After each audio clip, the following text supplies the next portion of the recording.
भारत के 28 राज्यों में उत्तराखंड के प्रमुख शहर हल्द्वानी इवनिंग न्यूज में आप सभी का स्वागत है। UUSDA रिवर और पानी की लाइनों को खुदाई कर रही है पूरे शहर में। 1457 करोड़ का बजट है। ADB द्वारा वित्त पोषित है योजनाएं। तो शहर में लगातार खुदाई हो रही है, फिर चाहे कॉलटेक्स हो या सेंट थेरेसा स्कूल हो, निर्मला हो, सभी जगह खुदाई चल रही है। पूरा शहर खुदा पड़ा है, चौराहा है। यहीं से कल एक एक्सीडेंट हुआ था जिसमें 70 साल के पांडे जी का देहांत हो गया। जी हाँ, वो स्कूटी में थे और इत्तेफाक देखिए चित्रशिला घाट गए थे। चित्रशिला एक शमशान घाट है यहाँ का, लोकल का, जहाँ लोग जाते हैं ताको अग्नि देने। भाई के साथ गए थे अपने पंतनगर कृषि विश्वविद्यालय से, इंजीनियर हैं। उनका कल जब देहांत हुआ करीब समय हो रहा था 12:30 बजे। ये पंचक्की चौराहा देख सकते हैं, यहाँ से 100 मीटर है पिछले फासले पे। कल देर रात DM ने मजिस्ट्रेट जांच के आदेश दिए थे। सिटी मजिस्ट्रेट तमाम अधिकारियों के साथ मौके पे आए भी थे और चीज़ों का जायजा भी लिया था। कांड हुआ है उसके बाद प्रशासन जागा है। आज खबर संसार की टीम ने लगातार देखा भी है, सभी जगह आज पुलिस लगी है, सिस्टम बना है। कह रही अगर ये सिस्टम अगर लगातार बन जाए, 15 दिन मजिस्ट्रेट जांच का एक सुगबा होता है। हालांकि 15 दिन बाद कोई नहीं पूछता, हम मीडिया वाले भी नहीं पूछते। ये बहुत बड़ी कमी है, इस चीज़ को दुरुस्त करना पड़ेगा। फिर चाहे सुखपत हत्याकांड हो, चाहे बनरूपुरा हो, या फिर सचिन का 13 साल का 15 दिन के बाद पता नहीं, क्योंकि वो आक्रोश और वो ज्वाला, वो फीलिंग्स किसी की आंखों में नहीं रहती है ना, जनता भी भूल जाती है उसकी तमाम तरह की परेशानियां, शिकायतें, शिकवा, कई चीज़ें हैं। सरकारी तरीका भी है, कह सकते हैं, जनता को आश्वासन देने का। बनरूपुरा का मामला है, केस नंबर 36 है। अब लोग कह रहे हैं कि क्या होगा। लगातार सोशल मीडिया में आ रहा है कि तारीख पे तारीख मिलती रहेगी, ऐसा लगता है। कल JNU में 2 गुटों के बीच झड़प हुई। विश्वविद्यालय प्रशासन ने इसे परेशान करने वाली घटना बताते हुए संज्ञान लिया और कहा कि सख्त अनुशासनात्मक कार्रवाई की जाएगी। साथ ही सभी हितधारकों में से किसी भी अनुचित गतिविधि से बचने का आग्रह किया। वामपंथी JNUS और RRS समर्पित अखिल भारतीय विद्यार्थी परिषद यानी ABP सहित दोनों पक्षों ने रात भर घटनाओं की विपरीत तस्वीरें पेश की। उत्तर पश्चिम दिल्ली के मजलिस पार्क स्थित एक आवासीय भवन में आग बुझाने के दौरान LPG सिलेंडर फटने से दिल्ली अग्निशमन सेवा के 3 कर्मचारी और दिल्ली पुलिस के उतने ही कर्मियों सहित 14 लोग घायल हो गए। 5 मंजिला इमारत के ऊपरी भूतल पर सुबह 9:02 पे आग लगी और ये लगभग 990 यानी 1000 फुट में करीब फैल गई। मुंबई में महीने की शुरुआत में भीषण यातायात जाम से प्रभावित हजारों वाहन चालकों को राहत प्रदान करने के उद्देश्य से महाराष्ट्र राज्य सड़क विकास निगम ने जाम की अवधि के दौरान वसूले गए टोल शुल्क की पूरी वापसी की घोषणा की है। MSRDC के एक वरिष्ठ अधिकारी ने कल पुष्टि की लगभग 5.16 करोड़ की राशि प्रभावित वाहन मालिकों के फास्टैग खातों में सीधे जमा की जाएगी।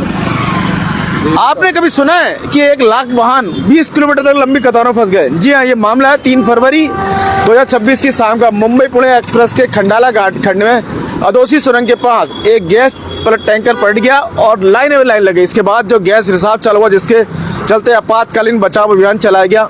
पुणे की ओर जाने वाला मार्ग पूरी तरह से बंद कर दिया। लगभग 33 घंटे से अधिक समय तक यह मुख्य मार्ग एक पार्किंग स्थल जैसा लग रहा था। 1 लाख।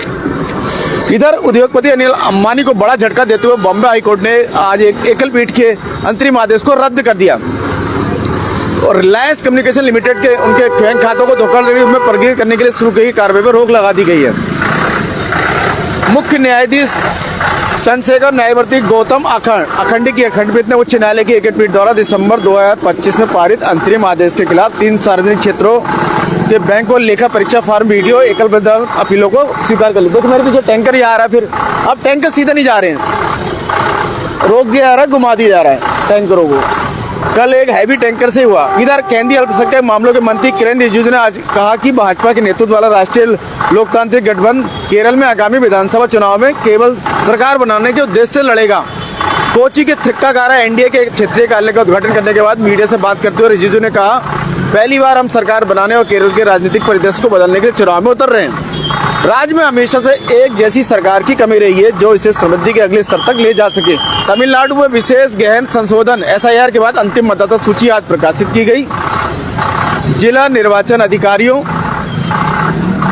ने सुबह अपने अपने जिलों में आंकड़े जारी किए गए हैं। बाद में मुख्य निर्वाचन अधिकारी अर्चना पटनायक ने दोपहर में चेन्नई में एक प्रेस कॉन्फ्रेंस आयोजित की, जिसमें उन्होंने बताया कि अंतिम मतदाता सूची के अनुसार राज्य भर में 5 करोड़ 67 लाख 7,380 मतदाता हैं। इनमें 2,77,38,925 जो है पुरुष हैं, 2,89,60,838 महिलाएं, 7,617 तृतीय लिंग जेंडर यानी कि मतदाता शामिल है। 19 दिसंबर 2025 से 30 जनवरी 2026 तक की दावा एवं आपत्ति अवधि के दौरान अंतिम मतदाता सूची में 27,53,796 मतदाताओं को जोड़ा गया है। सुश्री पटनायक ने बताया 2025 से राज्य मतदाता सूची के SIR के संचालन के बाद तमिलनाडु में कुल मिलाकर 70 लाख मतदाताओं को सूची से हटा दिया गया है।